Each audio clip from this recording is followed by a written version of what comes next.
Muy buena familia, hoy os traigo la segunda parte de la entrevista con Mario Redondo, en la que hablaremos de cómo planifica él en sus pacientes, hablaremos un poquito de la adherencia, también de gestión emocional y muchas cosas más que va a estar muy chulo. Os recuerdo, soy José López, esto es de Mindset Hall y empezamos.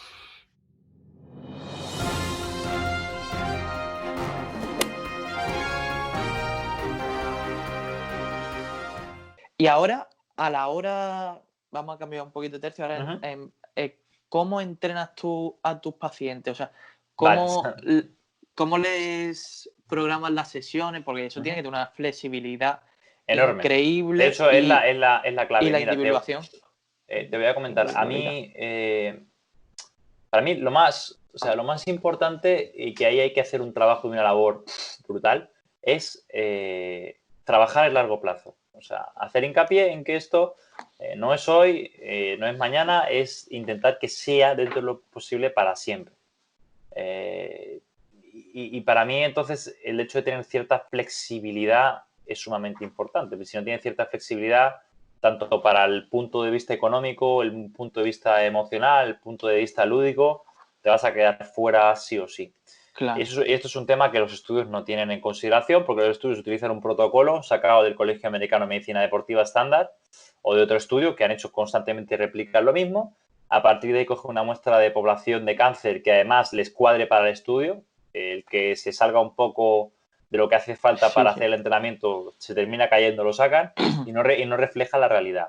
Entonces yo cuando trabajo con un paciente generalmente me llama, me conoce, oye, por entrevistas de estas, por redes sociales, a veces en alguna charla, en algún simposio, algún congreso, o quizá algún médico le habla de mí o de hay un chico que trabaja con ejercicio, busca en internet y tal, y le pido lo primero los informes para poder leerlos tranquilamente, hacer la historia clínica, luego le citan la consulta, termino de rellenar otra serie de cosas que son casi más importantes que los informes, que es su estado emocional, si está casado, si tiene hijos, qué edad tiene, evaluar su función física, también qué actividad deportiva hacía, si es sedentario, si es fumador, una serie de cosas que a veces no tienen por qué venir en el informe. El contexto, Después de claro. eso, hago la evaluación funcional, súper sencilla, súper sencilla. Evaluar la capacidad que tiene de equilibrio estático, equilibrio dinámico, fuerza de presión manual, un test de sentarte y levantarte de la silla en 30 segundos, desde los 6 minutos desde el STEP para evaluar la capacidad cardiorrespiratoria. Ya te digo, 4 cosillas muy sencillas, empujes, tracciones de tren superior. Le digo, mira, tú sabes hacer este ejercicio, usa esta máquina, que lo pruebe para ver cómo se mueve la técnica y ya está. No me puedo rayar mucho porque tampoco hace falta, en estos casos, muchas veces una super mega evaluación, porque hay gente que se va a mover un poco y va a hacer algunos ejercicios. Claro. Eso. Y una vez que ya tengo el contexto del paciente, ya sí me planteo hacer un programa donde hay que ver, ¿va a entrenar en casa o va a venir aquí? ¿Cuántas veces puede venir al mes? ¿Está en tratamiento o no está en tratamiento? Y en función de todos esos factores, diseñas un programa de ejercicio acorde a la situación del paciente y también acorde un poco a los objetivos que debes perseguir.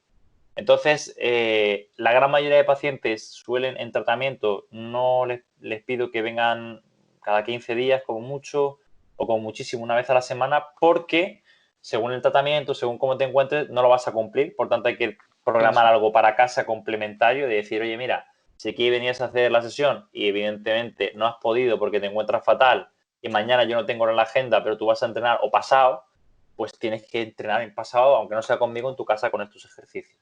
Entonces ellos generalmente siempre tienen una rutina conmigo, que la planteo yo en la sala y eso tengo yo el control y yo puedo modificar en el momento, y una rutina que tienen para casa, para su gimnasio habitual o para su gimnasio en casa o lo que tengan. Y a partir de ahí vas poco a poco tanteando y vas avanzando. Claro, también las sensaciones tendrán que ver mucho, ¿no? Muchísimo, muchísimo. Hay alumnos que me preguntan, oye, ¿cómo regulas la intensidad? ¿Cómo regulas las cargas? Y digo, mira, es tan sencillo como tú no te puedes guiar por lo que te enseñan en la carrera porque el paciente está experimentando una serie de secuelas, hay una medicación y es como una montaña rusa. Un día está arriba, otro día está abajo. Entonces tienes que ir por percepción y con Del tu ojo esfuerzo. clínico viendo. O sea, yo veo ayer, por ejemplo, el lunes yo ya retomé en el centro con las medidas higiénicas, mascarilla, guantes, y Marta, que es una paciente que cursa con obesidad y tuvo un cáncer de mama, superviviente, ella hicimos una serie de peso muerto. En vez de hacer 4 series, como llevamos 2 meses sin hacer peso muerto, aunque entrenó en casa, pero con su peso corporal, hicimos 3 series. En vez de empezar y llegar la última serie con 60 kilos a 5 o 6 repeticiones, Le dije, vamos a empezar en 40, vamos a subir a 45 y si vas bien, harás 5 repeticiones con 50-55 kilos. Evidentemente lo hizo y es que no hizo 5, hizo 4 y la última, la mano derecha se le descolgaba. Pues, ¿cómo lo has hecho? Porque lo vas viendo. Yo no podía poner 60 kilos, la conoces, sabes cómo funciona, cómo va, tiene un poquito más de fatiga, no ha perdido tanta fuerza y esa sesión no tiene nada que ver con lo que le programo para casa y poco a poco lo vas modificando.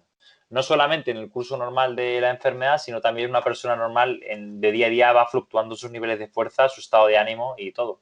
Entonces tienes que ir modificándolo. ¿Vale? Entonces sí que es verdad que los programas son muy abiertos, hay que tener en consideración otra serie de aspectos que son muy importantes. Te pongo otro ejemplo, tengo otra paciente, Tamara, que ya está en tratamiento, está recibiendo un ciclo de quimio todos los lunes y está entrenando bastante bien. Era una persona previamente activa, que hacía ejercicio y demás.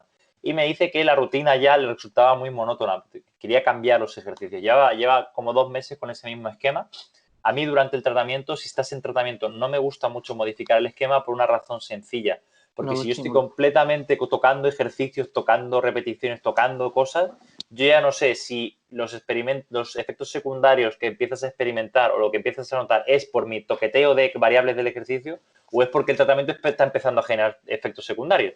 Entonces, para intentar mantener una variable estable, digo, bueno, este es mi programa, nos quedamos aquí y tú vete teniendo tu ciclo de quimio. Y cuando va viendo cosas, pues ya yo voy tocando, pero no antes, no anticiparme. Pero bueno, ella en este caso lo necesitaba porque se notaba más desmotivada con el ejercicio. Claro. Exactamente, y además veía que ella estaba entrenando bastante y bien. Y le dije, venga, vamos a hacer una cosa, te voy a mandar lo que yo llamo un esquema abierto, que es decir, yo tengo un esquema, una especie de columna vertebral donde tengo un calentamiento, tengo un trabajo de tren inferior, un trabajo de tren superior, unos músculos accesorios, una parte de rehabilitación que a veces va al principio o al final y una parte cardiovascular. Pero dentro de ese programa te lo dejo abierto de tal manera que el HIIT, si lo quieres hacer subiendo escaleras, lo puedes hacer subiendo escaleras o en el remo de agua que tienes o en la bici estática que tienes o incluso andando con pendiente o haciendo sprint, que en este caso no la voy a dejar por las rodillas y tal, pero que lo tienes abierto. Que el ejercicio de empuje del tren inferior no son sentadillas. Pueden ser sentadillas, puede ser sentadilla búlgara, puede ser una subida en step, puede ser una zancada o puede ser una zancada lateral. O sea, que ella tenga la posibilidad de decir, según cómo me encuentro, cómo me siento y lo que me apetece, pues pico este o pico este. ¿Qué es lo mejor? No. Pero si le va a permitir mantener la motivación alta, le va a permitir mantener la adherencia, se lo va a pasar bien y va a estar haciendo contracciones musculares, ahora mismo me vale. Entonces, eso es lo que te digo, que eso en ciencia no lo vas a encontrar. Seguramente práctica... un estudio que te lo tiraría por la borda porque diría, no, es que claro, no vas a saber si progresa o no progresa. Según la fisiología, tampoco es lo mejor, porque un programa de entrenamiento tú quieres buscar la adaptación y puedes tirarte 16 semanas con el mismo programa de entrenamiento, pero desde un punto de vista motivacional y de cabeza, ella lo necesita. Entonces, eso es la clave. Si ella lo necesita, hay que intentar plantearlo. Esto me ha pasado varias veces, lo del tema de hecho, quiero hacer una publicación con esto en Instagram del tema de la selección de ejercicios, pero la selección de ejercicios tan grande no es. O sea, no existen 2.500 ejercicios para estimular el cuádriceps. El cuádriceps hace lo que hace, extensión de rodilla, ¿vale? Flexión de cadera con el recto femoral y ejercicios que cumplan unos criterios para conseguir sobrecarga progresiva, hipertrofia y tal, pues todavía te acota más la selección de ejercicios. Al final te quedan 4 o 5. Pero si ella necesita y yo me tengo que inventar y darle variedad y poner otras cosas, otro tipo de contracción o hacerlo jugado, lo tengo que hacer porque es mi deber como profesional. Y no solo buscar el rendimiento final. Porque lo importante es que si ella, a día de hoy que lleva 3 meses conmigo, no abandona el programa de ejercicio y está, en vez de 3 meses solo, porque lo hubiera tirado por la borda, está 6 o está al acabar el tratamiento, ella va a acabar mejor haciendo ese esquema que ya no haciendo ninguno. Entonces, esa parte que no te la enseña nadie ni te la explica nadie es súper importante y solo lo sabemos los que estamos metidos en el mundo real con pacientes reales. Claro, ahora, otro detalle. Tú a veces puedes implicarte al 100% que si la persona psicológicamente no está acorde, no está bien, o directamente no lo termina de entender, o al final el ejercicio en sí, el movimiento le aburre y no le gusta porque nunca lo ha hecho, tú ya no puedes hacer nada. O sea, tiene que haber un 50% de tu parte, ¿vale? Bueno, no, un 100% de tu parte del profesional, pero también un 100% de parte del paciente. Como sea un 100-50 o un 100-20, la cosa no funciona. ¿Vale? Entonces, eso es importante. Claro, un compromiso, una responsabilidad y eso. Y también lo que tú has dicho, la empatía, el saber entender, eso finalmente también es súper importante. Sí, mira, te hago un apunte ahí. Uno de estos pacientes, que además está malito, un día me decía, jo, hoy he venido y no apetecía nada venir, tal. Y yo le digo, mira, Pablo, no te preocupes, si tú 5 minutos antes de que hubiéramos quedado y teníamos la sesión, me pegas un toque con el teléfono en casa y me dices, Mario, me encuentro fatal, yo primero no te voy a cobrar la sesión porque ya sabéis cómo trabajo, solo voy a cobrar aquello que vengáis, porque si no, al final estáis pagando un servicio que no estáis consumiendo. Y luego, por otra parte, yo me la juego o yo entiendo esto, porque la situación en la que estás tú de salud, a nivel psicológico y tal, es Súper jodidísima. complicado. Es súper Sí, complicado. sí, sí. Entonces, tú no me tienes que pedir disculpas a mí, porque además yo te conozco como paciente y como persona y sé que tú lo das todo. Por tanto, si fallas un día, o fallas una semana, o fallas un mes, yo sé que es porque estás jodido. Y él me dice, no, no, joder, pero tú tienes que comer. Y digo, sí, sí, yo tengo que comer, pero yo también tengo que ponerme en situación y ser empático de que aunque yo tenga que comer, tú estás en una situación de alarma, de extrema problema de salud y una situación Sí. que no es convencional. Si tú eres una persona que goza de salud o no tiene una enfermedad crónica, cada 2 por 3 me cuelgas el teléfono y me dices que es que hoy no te encuentras bien, es que no te apetece. Y sí que yo te mandaría directamente a la mierda. Pero claro, pero en tu caso eres una persona que ha estado entrenando, que da la Comprometida, talla, claro. comprometida, y que si una semana o un mes o 15 días no puedes venir, no pasa absolutamente nada. No tienes que darme ninguna explicación porque yo lo entiendo. Y además con este tipo de gente es súper fácil de entrenar porque luego ellos cuando están ingresando al hospital te pegan un toque o te mandan un correo y dicen, Mario, no estoy haciendo nada, ¿hay algo que puedo hacer en cama para intentar no empeorar? Entonces, claro, tú ves ese tipo de paciente y dices, vale, esta persona va a estar conmigo todo lo que él pueda. Entonces, con este tipo de gente puedes trabajar. Hay otros que a la más mínima se tiran del carro y dices, bueno, no voy a insistir porque es que esto no tiene ningún sentido. Entonces, tienes que ser empático, pero también conocer quién está realmente contigo y quién no, que es lo difícil. Pues sí, totalmente. Y hablando de eso, o sea, de los mensajes que a lo mejor te llegan cuando están ingresados, o eso tiene que ser para ti, te tienen que dar una satisfacción a nivel personal, que encima de que están ingresados o tienen Sí. problemas, que quieran hacer eso. Y relacionándolo a niveles emocionales, ¿tú cómo gestionas eso? Porque quiera que no, son pacientes que están mucho tiempo contigo, pero Claro, tienen un riesgo, o sea, un riesgo real. claro, yo quiero saber cómo te sientes o cómo lo gestionas o... Mira, esa pregunta me parece súper importante y súper clave. Primera cosa, no creo que todo el mundo sirva para esto, ¿vale? Desde un punto de Yo vista pienso igual. emocional y tal. O sea, tienes que ser, no sé si es raro porque tienes que ser muy empático y entender muy bien que tienes que conocer a la persona, tienes que implicarte con él, no solo profesionalmente, sino de alguna manera personalmente, pero también tienes que ser distante y lejano. Es una situación muy rara. Entonces, yo, por ejemplo, tengo muy buena relación, les pregunto, me sé su historia clínica, sé prácticamente todo, además que como ya tengo un volumen de gente importante, voy apuntando todo. Entonces, yo sé, por ejemplo, que hoy dentro de un rato a Evaristo, que es un paciente de una leucemia, le tengo que escribir porque ha tenido el coronavirus y hoy le hicieron el miércoles la PCR. Está bien, le hicieron el miércoles la PCR y se supone que lo de los resultados que seguramente sea negativo. Pues yo hoy le tengo que escribir, le tengo que preguntar cómo está, cómo se Claro. encuentra y demás, y tengo que tener contacto con la gente. Ahora, soy cercano y me implico, te pregunto, me sé el nombre de tus hijos, sé quién es tu pareja, a veces vienen por aquí, te recogen, tal, pero íbamos a hacer entrenamiento, te llamo si hace falta y demás, y soy muy cercano en ese sentido, pero lo dejo ahí. Quiere decir, no me meto más allá de lo puramente profesional y mínimamente personal.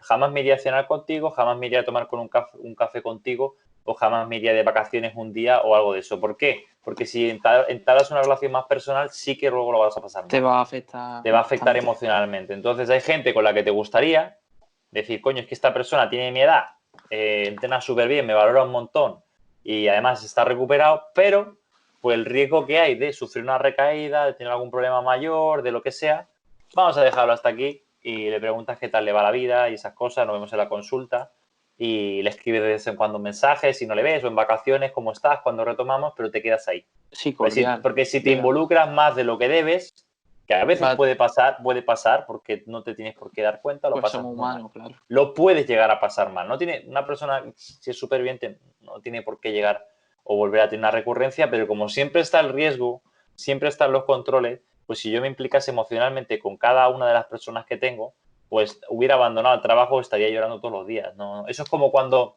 Eso es como cuando a ti te preguntan de el hambre en el mundo. Pues en África muchos niños mueren de hambre, pero tú no lo estás pensando todos los días, porque si no, no vivirías. Pues aquí yo sé que muchos de mis pacientes en el largo plazo puede que no estén, pero yo no puedo pensar eso todos los días, porque si no, no empiezo a trabajar, ni les escribo, ni hago nada. Tengo que enfocarme en el día a día, hacer bien mi profesión, preguntar en lo justo y a nivel personal preocuparme, pero jamás involucrarme más de lo que debería. Eso desde un punto de vista emocional. Hay gente que no es capaz de llevar esa línea y se compromete más o es más emocionalmente, se implica más, aunque mantenga esa distancia y no puede. Yo, por ejemplo, cuando estuve en Lanzarote, que me invitó Javier Butragueño a dar fue una mesa redonda con otros profesionales hablando de ejercicio y cáncer, le dije, si queréis puedo venir otra vez y hacemos una parte práctica, porque yo no sé si tenéis a alguien aquí.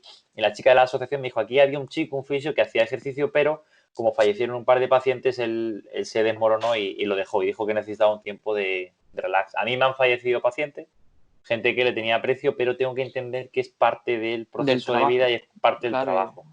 Esto es como un médico. Claro, A un médico totalmente. se le mueren un montón de pacientes, a una enfermera, a alguien de paliativos. Y poco a poco, aunque sea un poco raro, a medida que va pasando el tiempo, lo vas normalizando. Una cosa que sí que no podría, por ejemplo, es trabajar con niños. El trabajo que hace Javier Morales, que hizo su tesis doctoral en el Niño Jesús con cáncer infantil, tumores cerebrales, bueno, con asma y demás, yo no podría. Uy, perdón. Porque al final, con un niño sí que ves la fragilidad, sí que ves la vulnerabilidad, sí que ves la inocencia y eso, eso es bastante complicado. Además, está en un periodo de la vida que es bonito, estar encerrado en un hospital, con esa situación no entienden nada. Yo eso sí que es una labor que envidio porque es impresionante, pero yo personalmente sí que ahí sí que no podría. Con gente, con adultos sí, pero con niños no sería capaz de llevar el trabajo también como lo hago con gente adulta. Es normal, que yo te admiro en cierto modo porque yo no podría hacer el trabajo que tú haces. O sea, mi hermana tuvo cáncer el año pasado, o sea, un linfoma de Hodgkin, y yo te seguía allá, ¿vale? Pero ahí, o sea, porque uno se hace muchas preguntas, uno lo pasa regular por mucho que Sí, quiera. no, es así, es así, es así. Y valoré muchísimo tu profesión o sea, la valoraba, pero le di muchísimo más significado. Dije, pero ¿cómo puedo hacerlo? O sea, yo con lo que empatizo, con lo que me involucraría, yo no podría, Claro. no podría en ese sentido. Y Oye, además, José, te toca, o sea, por ejemplo, hay una situación que sí que voy a reconocer que me genera estrés. Cuando hay una persona que empieza a estar mal, cuando hay una persona que... A ver, la mayoría de la gente que consigo que entrene son gente que ya lo ha pasado y es un supuesto superviviente y, bueno, quiere mejorar su salud y tiene efectos secundarios. Gente en tratamiento, yo le llamo los warriors, son guerreros porque hay gente que o sea, es otro rollo. Es otro rollo. O sea, piensan de otra manera, son de otra manera. Porque no es lo normal tener un proceso oncológico jodido, tener fatiga, estar fatal y hacer un esfuerzo físico importante que induce e implica un esfuerzo psicológico. Pero cuando un paciente de estos warriors, empieza a ir mal, le diagnostica una metástasis, moralmente se te cae, cada vez que entra por la puerta a su sesión de entrenamiento, tú no sabes muy bien cómo actuar. O sea, porque dices, o sea, yo respiro o yo siento una pequeña tensión que es complicado. Porque claro, tú profesionalmente tienes que hablar y tienes que preguntarle cómo ha ido su cita con el oncólogo. Tú ya más o menos sabes que no ha ido bien, porque te ha enviado un mensajito, oye Mario, estoy jodido, tal, y ya sabes que no ha ido bien. Y tampoco a veces quiere hablar del tema, pero tú lo necesitas saber para a veces cambiar un ejercicio, para a veces ese día solo hablar, tal. Entonces, estar en esas situaciones sí que son. Cuando todo va bien, todos somos amigos, todos estamos motivados, quieres entrenar, quieres destrozar tu cáncer y todo eso. Sí.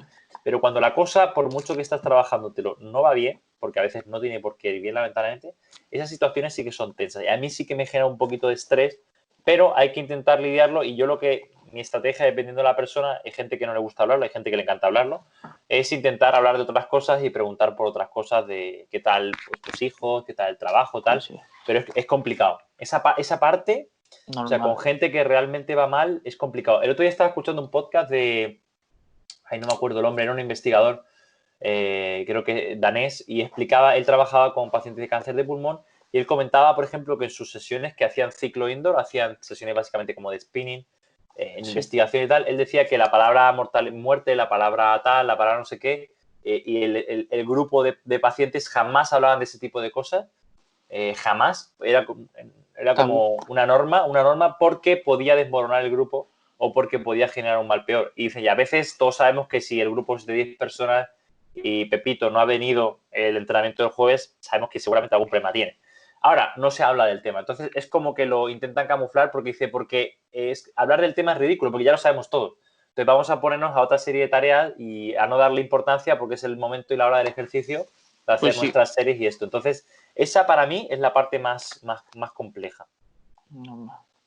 ¿Y qué significa para ti a lo mejor que un paciente que está en tratamiento supere, digamos, la enfermedad y toque la campana? ¿Te tiene que dar una satisfacción haber estado...? Sí, sí, sí. Sobre todo, o sea, yo por ejemplo tengo un par de pacientes que además es que admiro porque no solamente el proceso ha sido súper duro, sino que una vez terminado el proceso, ellos quieren ir a más.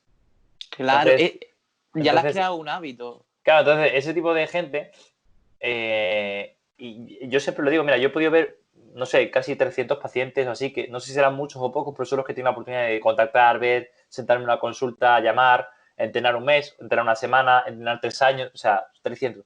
Pues de los 300, te digo sinceramente que casi puede que 30 o 20 son los que realmente han sido de esas características que dices, joder, es que me hace sentir bien, o sea, me hace sentir profesional, no simplemente el del chándal que viene aquí a dar un par de instrucciones y a intentar ayudarte con el ejercicio, sino me has hecho sentir importante en tu vida.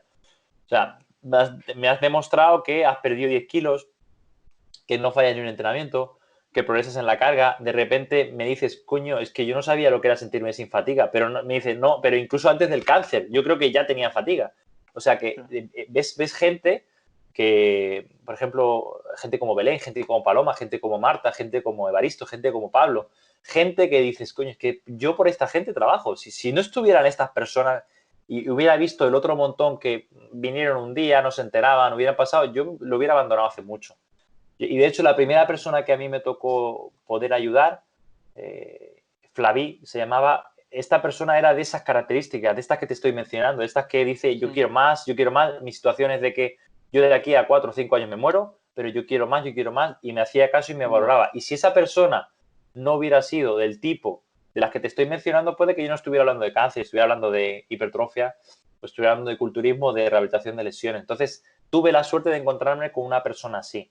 Y además me tocó tanto la fibra porque era una persona que francesa, y era francesa, tenía unos hijos preciosos, tenía un marido que trabajaba en banca, vivía en barrio Salamanca, un buen barrio, nivel socioeconómico, sociocultural altísimo, era abogada de una gran compañía y a mí me impactaba porque digo, esta mujer tiene una vida, es joven, era muy guapa, tienes una vida idílica, pero tienes un cáncer.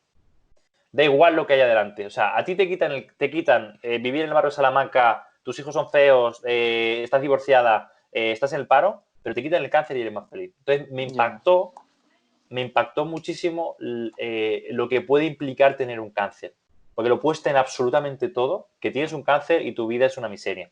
En ese sentido, ¿no? Que al final ella la cursó súper bien y a mí me impactó lo bien que lo llevaba todo y cómo organizaba y cómo gestionaba. Yo quedé impactado. Entonces, cuando tú ves qué importancia tiene una enfermedad crónica, qué importancia tiene un cáncer, te das cuenta la tontería que es que se te rompa el móvil, la tontería que es que pinchar una rueda, la tontería que es que el portátil no funcione o yo qué sé, o que hayas perdido 5 euros de la cartera. Cosas también. Exactamente. Entonces, a mí eso me impactó mucho, me impactó muchísimo, lo sigo pensando muchas veces y digo, joder, ¿qué hubiera sido de esa persona si no hubiera tenido ese diagnóstico? ¿Entiendes? Con 44 años. Entonces, es heavy, es heavy. Y yo por eso a día de hoy estoy metido en esto porque considero que hay muchísima gente que vale la pena y que merece la pena ayudar y que además está deseando que la ayuden. Claro, o sea, es que una pasada, o sea, por eso que te iba a preguntar ahora por qué te ha aportado, o sea, qué has aprendido al estar en contacto, al tratar a las personas con cáncer. Y ya me lo has respondido, o sea, el sí, sobre valorar... todo valorar las pequeñas cosas y a relativizar. O sea, yo qué sé, es lo que te decía, por ejemplo, la situación del coronavirus. Es que no podemos salir, es que no podemos... A ver, espera. Un paciente oncológico, en tu caso puede que quizá tu familiar, con un cáncer hematológico, es que no puede salir porque no debe salir. Es una situación de no de estado de alarma.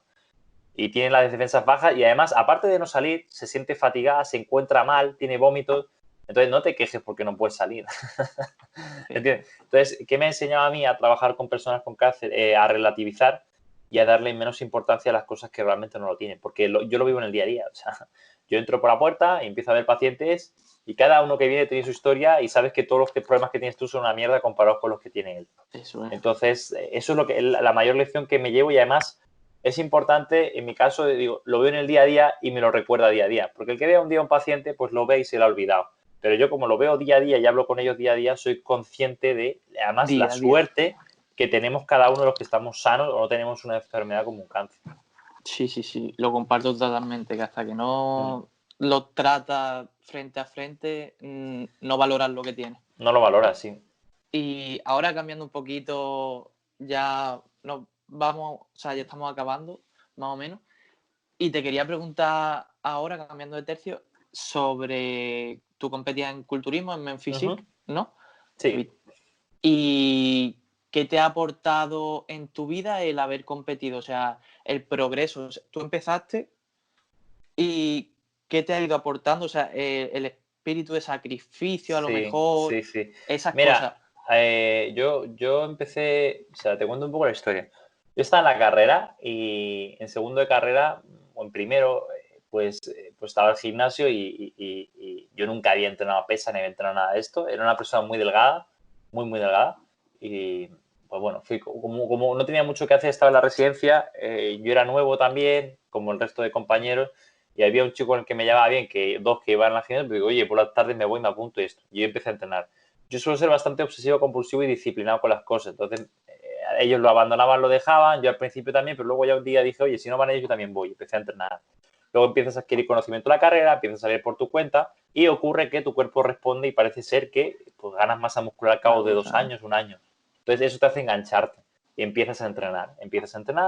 Y ves que incluso la cosa va mejor, aplicas conocimiento y ves que hipertrofias más. Y dices, coño, pues oye, esto parece ser que se te da bien, ¿no? O que, bueno, tiene cierta respuesta, que no es que haya respuesta, simplemente es que tú lo has tomado en serio. Y luego un día empezó a llamar la atención el culturismo, vi a alguna persona por el gimnasio y dije, ¿esto qué es? Tal.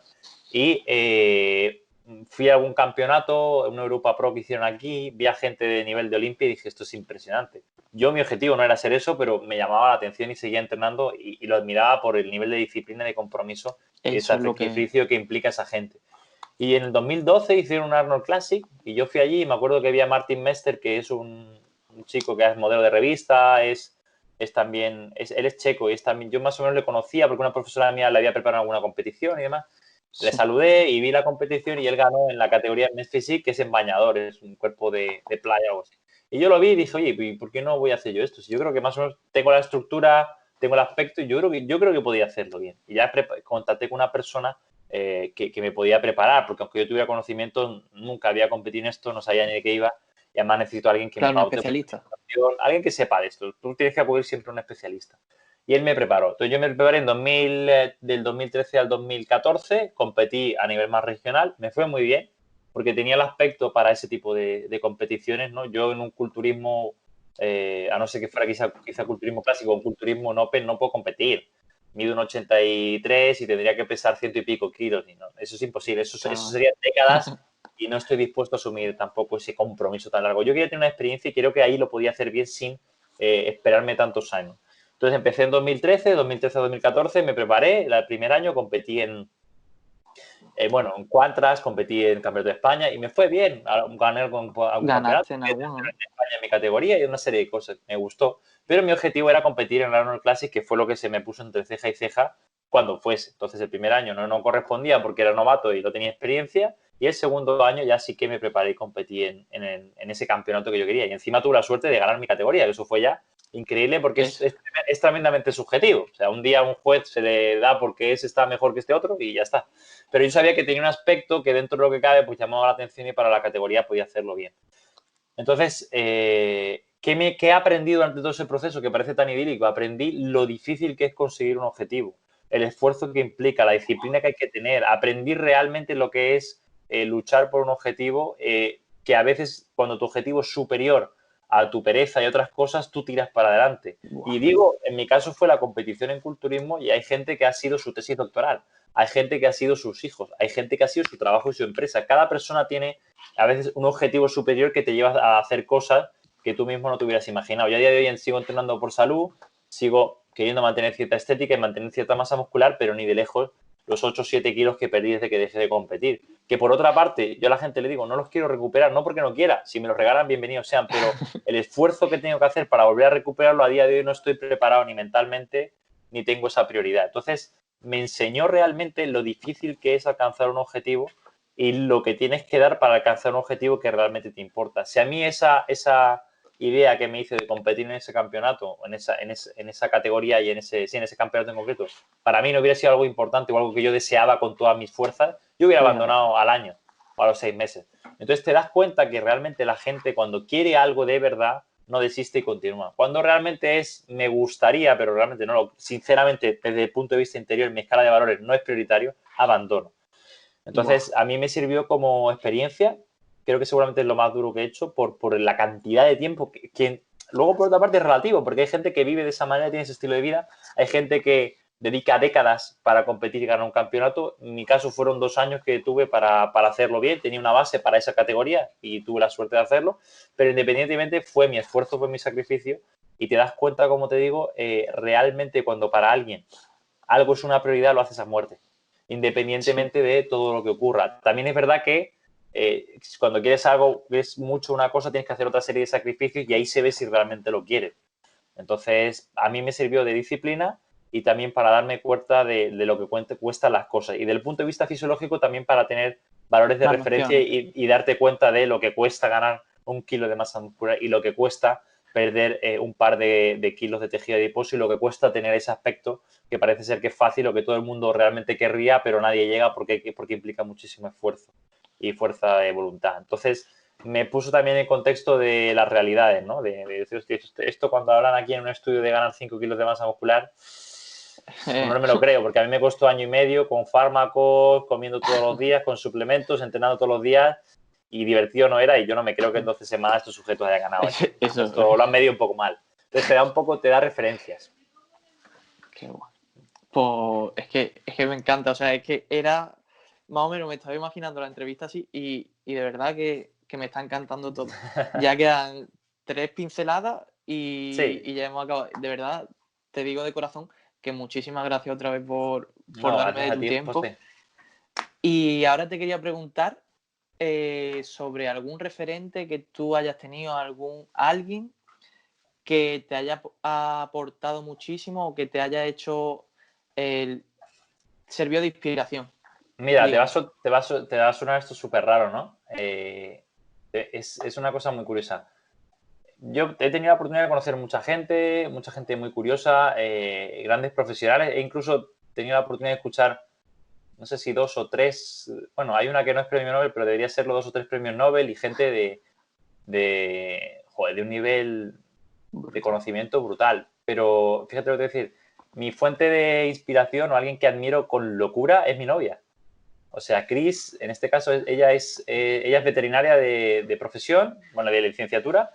Ella se dedica a la investigación, ahora mismo en traumatismo craneoencefálico y hemorragia subaracnoidea, en el 12 de octubre, en el servicio de neurocirugía. Ella lleva todo el grupo y es una persona que desde que yo la conocí me llamó mucho la atención porque además me aguantó durante toda la época de competición, que eso tiene mérito.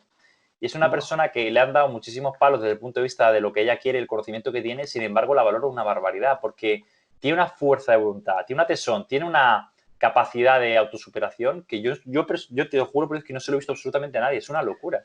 O sea, es una persona que ella empezó, cuando yo la conocí, estaba en su tesis doctoral con células multipotentes para Alzheimer, la tesis no iba bien, ella seguía, iba a los experimentos, cultivaba las células, yo la llevé algún domingo allí a ver cómo estaba todo, esto, lo otro, y al final la tesis doctoral la tuvo que abandonar, estuvo un periodo con un poco de depresión y un poco mal porque tuvo que ponerse a vender seguros porque no encontraba proyecto de investigación, tuvo una pequeña oportunidad que en este caso se lo dio su actual jefe en el 12 de octubre, que le dieron el proyecto como diciendo aquí, bueno, pues se lo tenemos que dar a alguien, ella lo consiguió al final con su currículum y con el aspecto que dio.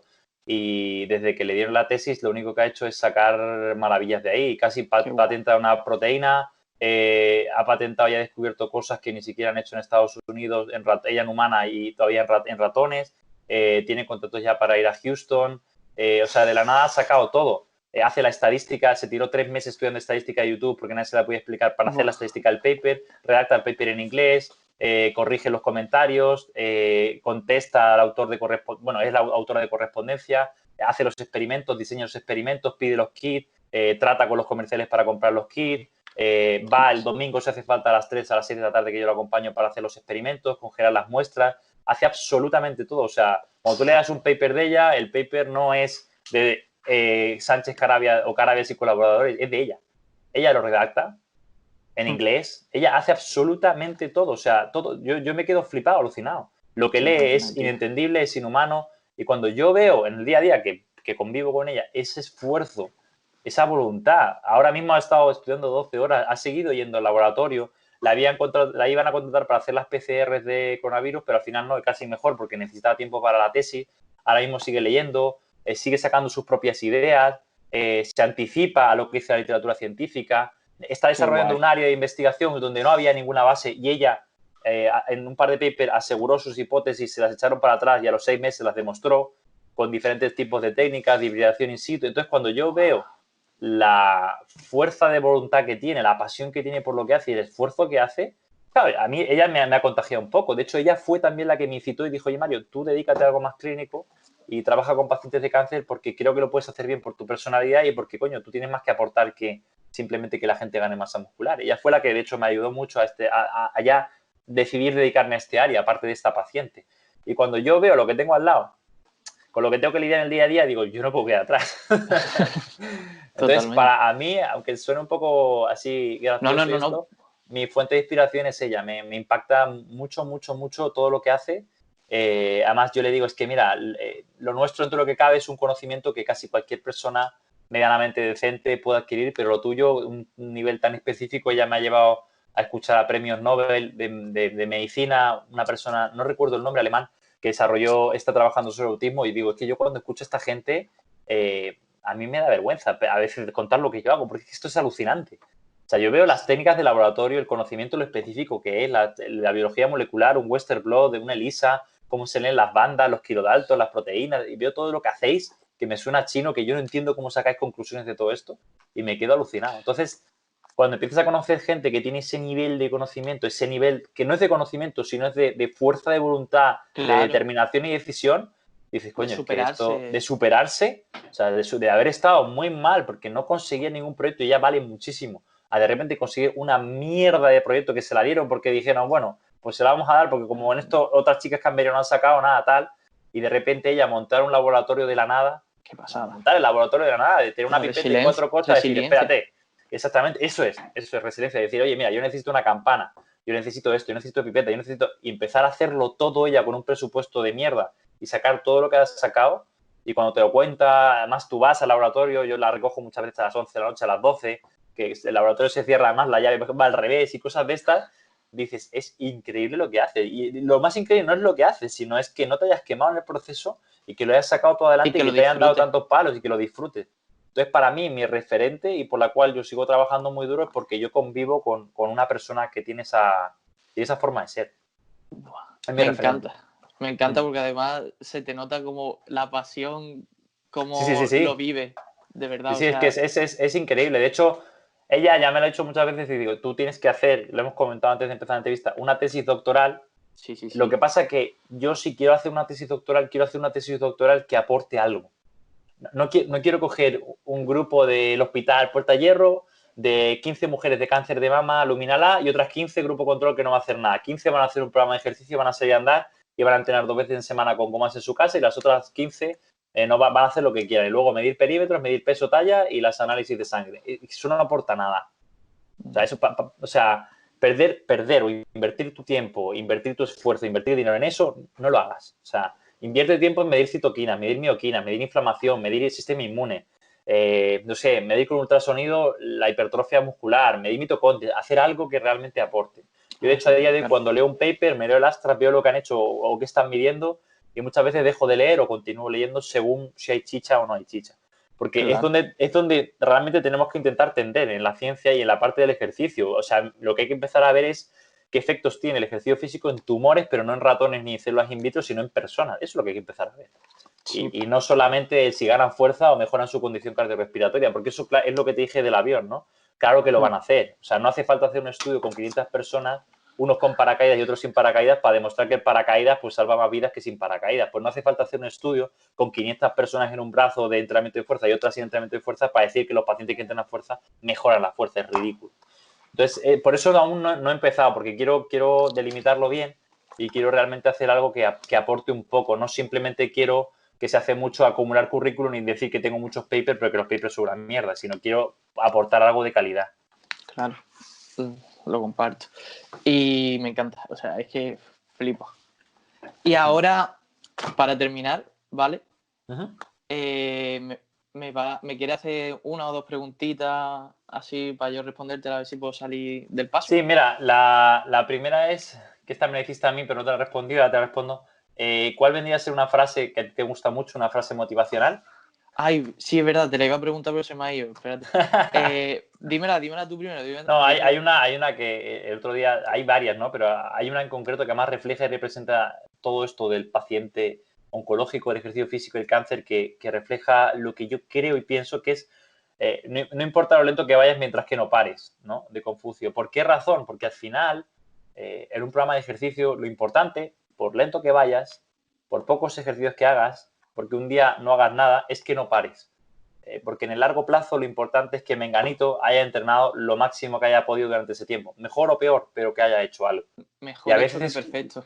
claro, y a veces con un poquito que hagas, cuando estás tan mal, puede tener una repercusión en tu salud bastante grande. En gente frágil, en gente con una enfermedad crónica. Entonces, esa frase de no importa lo lento que vayas mientras que no pares, creo que refleja bastante bien lo que yo pienso, tanto me lo aplico a mí como a mis pacientes.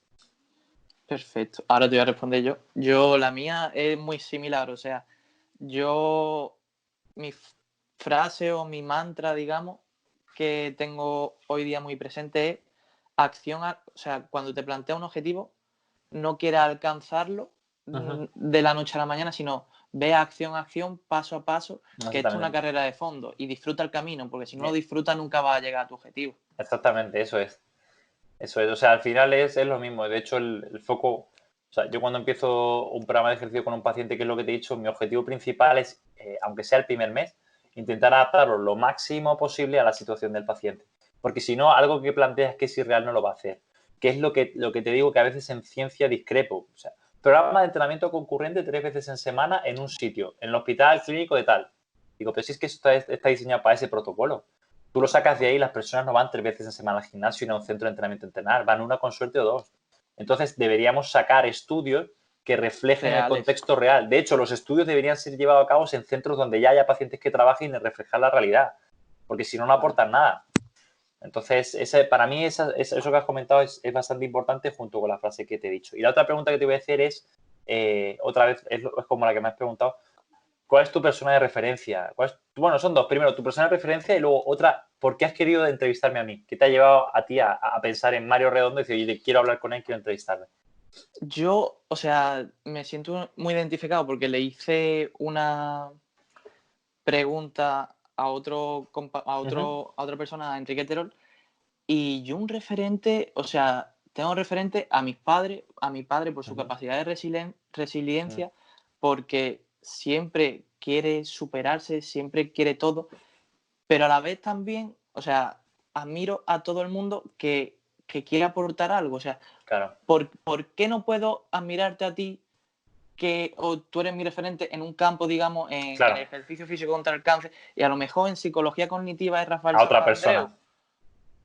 ¿Sabes lo que te digo? Y todo el mundo me aporta algo, no me cierro, digamos, a algo. A una persona, sí.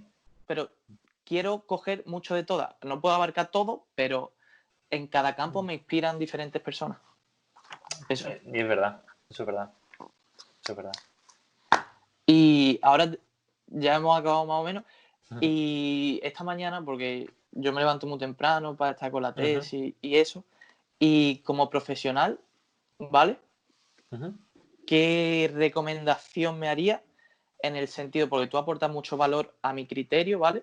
Al mundo y a sobre todo a nuestro gremio de entrenamiento.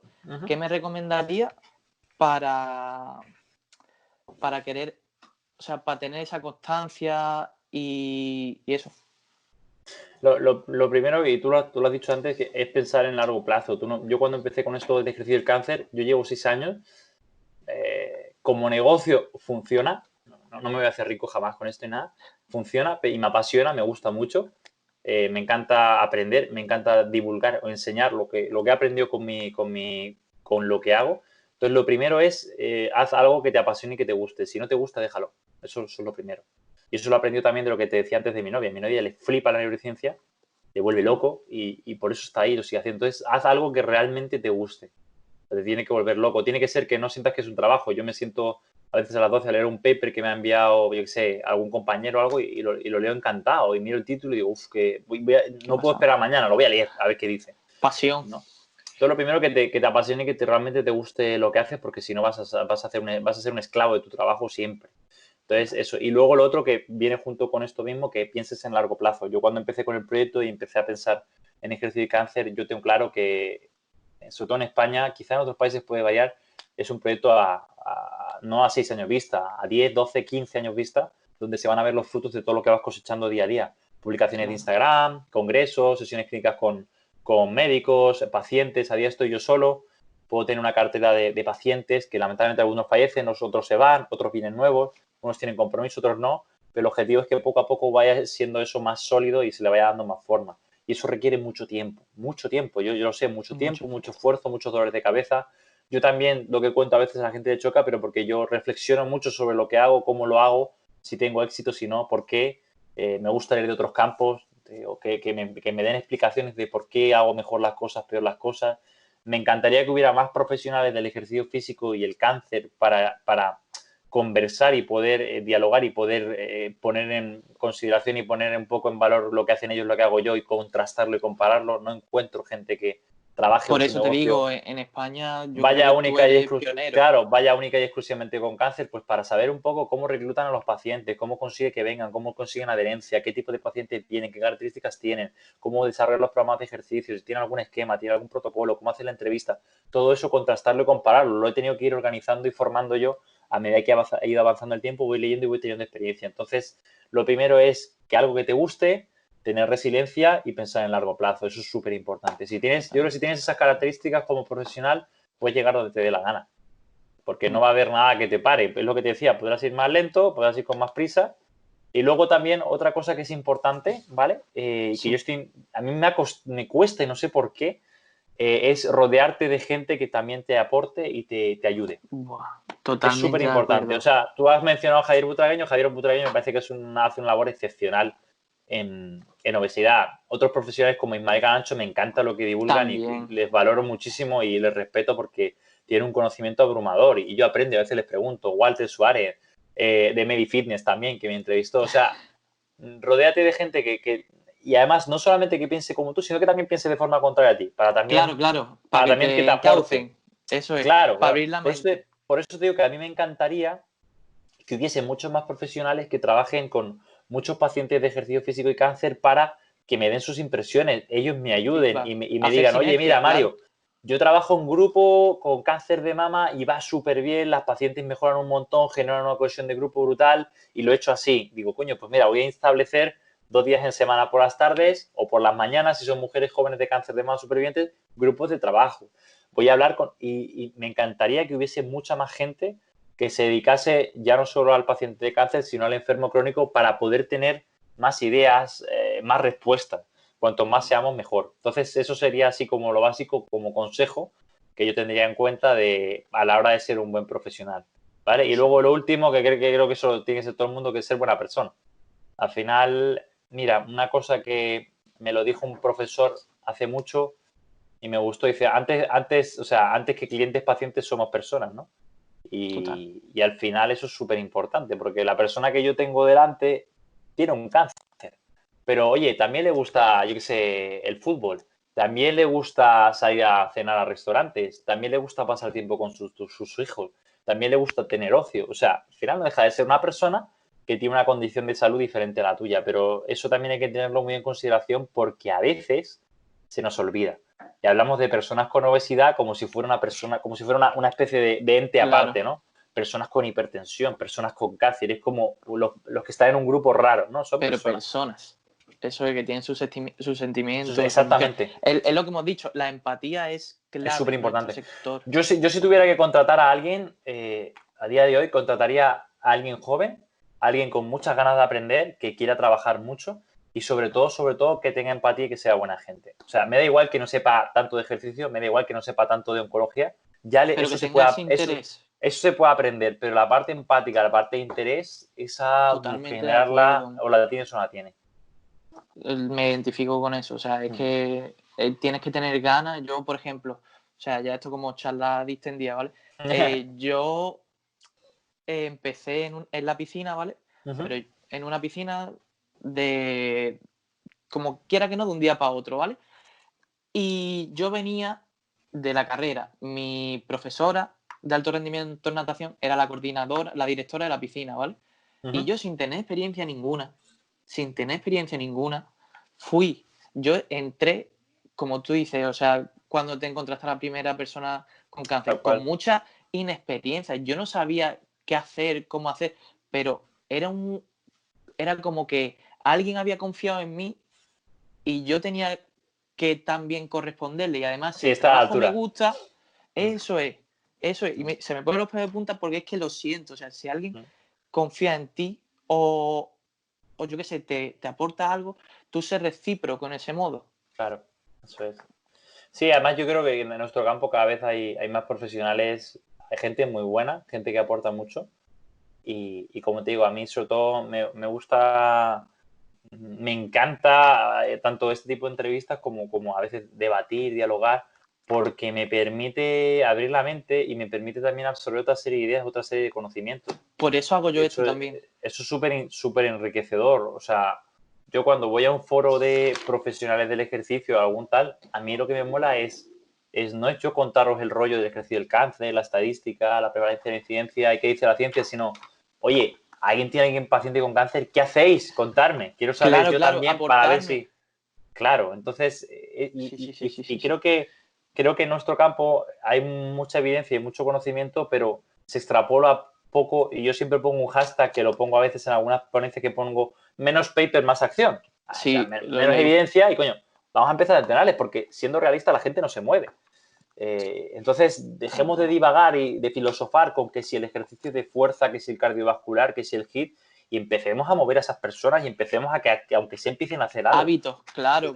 Luego ya habrá tiempo de empezar a decir que, bueno, entrenar. Sí, sobre todo en una población general y en salud. Otra cosa es un lanzador de jabalina o un triatleta o un sprinter de 100 metros. Eso sí necesitan afinar, pero una población general con 4 pinceladas bien hechas, con esfuerzo, con constancia y frecuencia semanal de entrenamiento mejora.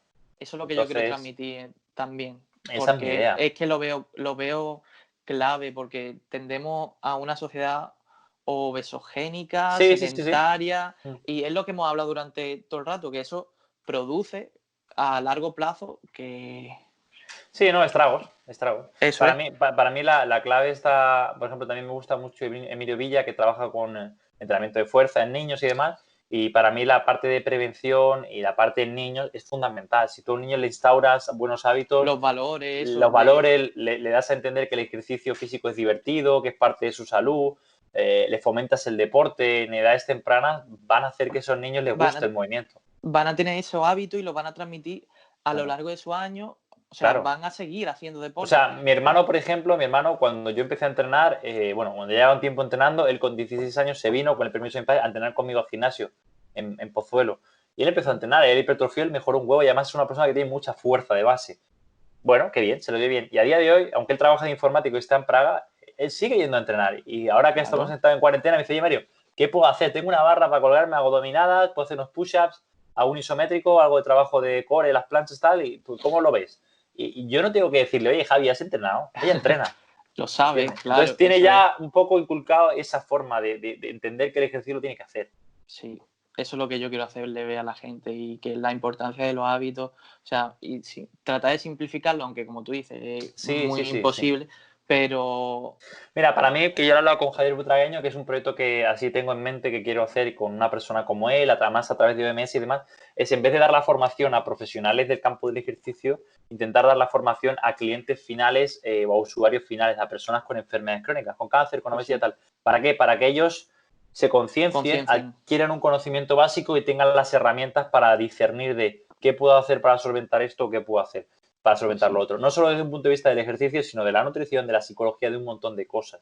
Entonces, esa es una cosa que tengo en mente que creo que puede funcionar muy bien, que es explicar a las personas todo esto que hemos hablado, pero de manera mucho más resumida y más sencilla a su nivel, a su lenguaje, para que entiendan que no es lo mismo caminar que hacer 10.000 pasos, que entrenar fuerza. ¿Qué es entrenar fuerza y qué características tiene que tener? ¿Por qué es tan importante el músculo? Y cuando ellos vayan leyendo, vayan en pequeñas cápsulas o píldoras formativas, vídeos de 2-3 minutos, estos conceptos, será cuando estén preparados para dar el siguiente paso y ponerse en manos de un profesional o empezar por su cuenta y decir, oye, parece que esto es importante.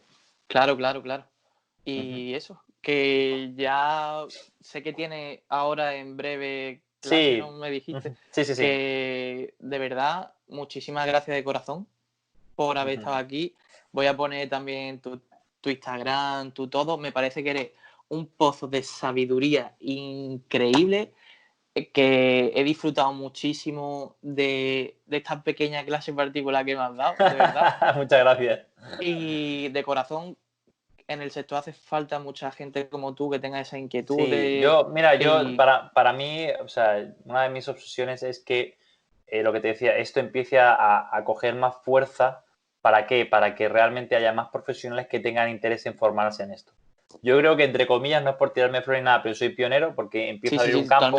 Totalmente. ¿Vale? Y no he desistido, no me he tirado del carro, porque me podía haber tirado hace 1 o 2 años porque estaba ya saturado. Pero creo que es importante porque luego, dentro de 15 años, vendrá otra gente que ya a Mario Redondo en el Hospital Infanta Sofía le escucharon, ya saben que el ejercicio es importante, ya nos lo dijo este hombre hace 10 años. Pues, y poco a poco eso va a abrir campo a que otros profesionales se formen y empiecen a intervenir con pacientes, que es lo que yo me he encontrado. Yo me encontré un campo virgen que es muy positivo porque no hay nadie y es muy negativo porque está todo por hacer. Entonces, darte las gracias pues a ti por darme voz a esto y, oye, y encantado. Espero que haya sido enriquecedor y os haya gustado. Ha sido súper enriquecedor. Muchísimas gracias y nos vemos en la siguiente, chicos. Genial.